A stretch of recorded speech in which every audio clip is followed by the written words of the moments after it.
कौन थी ब्रह्मा, विष्णु और महेश की माता? आखिर कौन बनी त्रिदेवों की माता?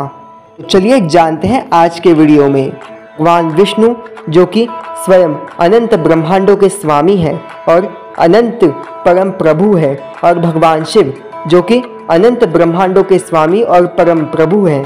शिव विष्णु में तो कोई जैसे भेद ही नहीं। और बात करें ब्रह्मदेव की, जिनकी उत्पत्ति भगवान विष्णु के नाभि कमल से हुई थी। ये तीनों ही परम ब्रह्म का स्वरूप है और ये तीनों सृष्टि के निर्माण, पालन और लय का कार्यभार संभालते हैं। हमारे सनातन धर्म में भगवान ब्रह्मा, विष्णु, महेश ये तीनों सबसे ज़्यादा महत्वपूर्ण भूमिकाएं निभाते हैं और सृष्टि में सात्विक, राजसिक और तामसिक तीनों गुणों की सत्ता को स्थापित करते हैं। आखिर क्या हो जब इन तीनों देवताओं की माता बनने का सौभाग्य किसी एक देवी को मिले? हाँ, आज हम बात करने वाले हैं देवी महासती अनुसुईया के बारे में, जिन्होंने इन तीनों देवताओं की माता बनने का सौभाग्य प्राप्त किया था। तो चलिए पहले जानते हैं माता अनुसुईया के जन्म के बारे में। सृष्टि के निर्माण के वक्त ब्रह्मदेव ने अपने कई मानस पुत्रों को जन्म दिया था, जिनमें से प्रमुख थे प्रजापति दक्ष और उनके अन्य प्रजापति पुत्र, जिनमें से एक थे प्रजापति करधर्मा जी, जिनका विवाह हुआ था मनु और शत्रुपा की पुत्री देवी देवहूति के साथ, और देवी देवहूति और राजा करधर्मा की 9 पुत्रियां और 1 पुत्र हुए। इन 9 पुत्रियों में से प्रमुख थी देवी अनुसुईया, जिनके भाई थे महामुनि कपिल जी। देवी अनुसुईया की सर्व प्रमुख बहन देवी अरुंधति भी है कि देवी अनुसुईया की तरह सतीत्वा है। और बात करें देवी अनुसुईया की, तो देवी अनुसुईया अपने पतिव्रत धर्म और एक निष्ठा के लिए जानी जाती हैं। इन देवी अनुसुईया का विवाह हुआ था ब्रह्मदेव के पुत्र महामुनि अत्रि के साथ, और अत्रि मुनि और देवी अनुसुईया के विवाह के पश्चात अगर बात करें तो देवी अनुसुईया ने महामुनि अत्रि के आश्रम में जैसे माँ लक्ष्मी का आगमन हो गया हो, सरस्वती का, माँ शक्ति का आगमन हो गया हो, देवी अनुसुईया ने महामुनि अत्रि जी ने अपने दाम्पत्य जीवन में प्रेम और एक निष्ठा को सर्वोच्च रखा। देवी अनुसुईया और महामुनि अत्रि के आश्रम के वातावरण की बात की जाए तो देवलोक से भी ज़्यादा सुंदर और लुभावना वातावरण था उनका आश्रम का। उनके आश्रम में सुगंधित गंध सदैव चलती रहती थी। देवी अनुसुईया के सतीत्व का ही ये महाबल था, जिसकी वजह से वहाँ पर कभी भी धन धान्य की कभी कोई कमी न थी। सर्वत्र सुंदरता और प्रेम भाव था और हर कोई वहाँ पर अत्यंत शांति और दिव्य ऊर्जा का आभास करता था। देवी अनुसुईया के सतीत्व का ही वो प्रमाण था, जिसकी वजह से आश्रम एकदम दिव्य और तेजस्वी रूप से चमका करता था। अपनी अत्रि के आश्रम की शोभा ऐसी थी कि देवताओं का स्वर्ग भी उसके सामने कम लगने लगा। देवी अनुसुईया और महामुनि अत्रि जी ने आए हर एक अतिथि का सादर सत्कार किया करते थे और उनके दर से कभी भी कोई खाली हाथ या भूखे पेट नहीं जाया करता था। ऐसे ही एक बार महर्षि नारद जी भी अनुसुईया के आश्रम से होकर आ रहे थे। देवी अनुसुईया के आश्रम को दिव्यता को देख वो अत्यंत अचंभित और अपने मन में संतोष भरे थे। तो देवी पार्वती, देवी लक्ष्मी और देवी सरस्वती नारद मुनि को वहाँ से जाता देखती हैं तो उनसे पूछती हैं कि आखिर वो कहाँ गए थे। तब नारद मुनि ने बताते हैं कि वो महासती देवी अनुसुईया के आश्रम से होकर आ रहे हैं। देवऋषि नारद देवी अनुसुईया के आश्रम का इतना बखान करते हैं कि तीनों देवियों के मन में देवी अनुसुईया के प्रति ईर्ष्या भाव आने लगा।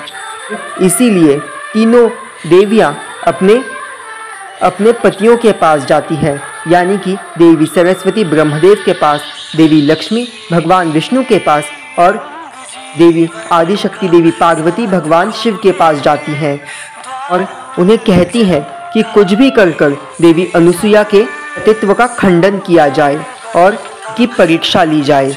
तब ना चाहते हुए भी तीनों देवियों के कहने की वजह से ब्रह्मा जी, विष्णु जी और भगवान शिव धरती पर आते हैं और ऋषियों का वेश धारण कर देवी अनुसुईया के आश्रम में जाते हैं। तो देवता भी देवी अनुसुईया तत्व से जगमगाते और दिव्य ऊर्जा से भरे उस आश्रम को देख अत्यंत प्रसन्न होते हैं और वो देवी अनुसुईया से मिलते हैं और देवी अनुसुईया उन्हें आतिथ्य सत्कार करती हैं। तब सर्वप्रथम देवता उन्हें चावल देते हैं और उन्हें कहते हैं कि अग्नि पर सेक के सिर्फ सूर्य की किरण से इस चावल को पकाना है। तब देवी अनुसुईया अत्यंत आचंबित होती हैं, परंतु उस चावल को लेकर वो चली जाती हैं और रसोई में सूर्यदेव से विनंती करती हैं और देवी अनुसुईया के सतीत्व के चलते भगवान सूर्यदेव को भी उनकी बात माननी पड़ती है और केवल सूर्य प्रकाश से ही वो चावल पक जाते हैं। जिसके बाद देवी अनुसुईया उस खाने को सभी तीनों देवताओं के सामने प्रस्तुत करती हैं। इसके बाद देवता इसे देख अचंभित हो जाते हैं और तब ब्रह्मा जी, विष्णु जी और शिव जी अनुसुईया को कहते हैं कि अब वो उन्हें स्तनपान कराए या फिर निर्वस्त्र होकर खाना खिलाए। तब ये सुनकर देवी अनुसुईया अत्यंत अचंभित हो जाती हैं और ऋषियों की ये बात सुन वो गहन सोच में पड़ जाती हैं। पर तब देवी अनुसुईया अपने हाथ में कमंडलू लेकर अपने सतीत्व का आवाहन कर ये सतीत्व की परम शक्ति से ब्रह्मा, विष्णु, महेश इन तीनों को बालक बना देती हैं और बालक स्वरूप में उन्हें निर्वस्त्र होकर स्तनपान कराकर और उनका लालन पालन करती हैं। तरफ जब तीनों देवता अपने अपने लोक नहीं पहुंचते तब तो देवियाँ देवी अनुसुईया के आश्रम में आती हैं और देवी अनुसुईया को तीनों देवताओं को बालक बना देख और देवी अनुसुईया को माता की तरह तीनों देवताओं को लालन पालन करते देख तीनों देवियाँ भयभीत हो जाती हैं कि आखिर अब कैसे देवी अनुसुईया के सतीत्व में बंधे इन तीनों देवताओं को वास्तविक स्वरूप में लाया जाए। तब तीनों देवियाँ यानी में भर देवी अनुसुईया के शरण में जाती हैं, देवी अनुसुईया से क्षमा याचना करती हैं और उनके पति वापस दिलाने के लिए मांग करती हैं। तब देवी अनुसुईया तीनों देवताओं को उनके पुराने रूप में वापस ला देती हैं। जिसके बाद वहाँ पर महामुनि अत्रि भी होते हैं। तब महामुनि अत्रि से देवी अनुसुईया कहती हैं कि उनका सतीत्व खंडन हो गया। पर तब महामुनि अत्रि उन्हें बताते हैं कि हे देवी, आपका सतीत्व खंडित नहीं हुआ है। अपने माता पिता समान परम ब्रह्म स्वरूप देवताओं के सामने हम सभी छोटे बालक के समान हैं और आपकी परीक्षा लेने तो स्वयं ब्रह्मा, विष्णु और महेश आए हैं। तो आपके मन में आप कोई संकोच ना रखें और इसे अपना सौभाग्य समझें। जिसके बाद देवी अनुसुईया जो कि बालक के रूप में तीनों देवताओं को प्राप्त कर अत्यंत प्रसन्न हुई थी, उन तीनों के जाने की बात सुनकर दुखी होती हैं और तब देवी अनुसुईया के मातृत्व को देख सभी देवी देवता उन पर प्रसन्न होते हैं और तब ब्रह्मदेव, विष्णु जी और भगवान शिव उन्हें आशीर्वाद देते हैं कि वो शीघ्र ही संतानों के रूप में उनके घर पर जन्म लेंगे। और ऐसा ही होता भी है।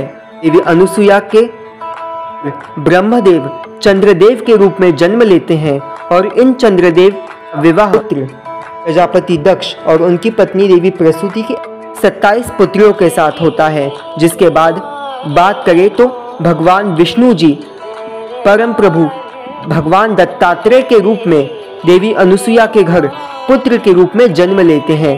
भगवान दत्तात्रेय ब्रह्मा, विष्णु और महेश इन तीनों का एकाकार स्वरूप है। इनके अंदर भगवान ब्रह्मा भी है, विष्णु भी है और रुद्र भी है। ये स्वयं त्रिगुणात्मक स्वरूप परम ब्रह्म स्वरूप भगवान दत्तात्रेय भगवान दत्त हैं, जो कि जगत गुरु हैं। इन भगवान दत्तात्रेय की शक्ति बनती है देवी माता अनघा लक्ष्मी जी। जिसके बाद बात करें तो भगवान शिव देवी अनुसुईया के घर पर महामुनि दुर्वासा के रूप में जन्म लेते हैं। ये वही महान ऋषि दुर्वासा जी हैं। उनके श्राप से देवता श्रीहीन हो गए और उन्हें समुद्र मंथन करना पड़ा था।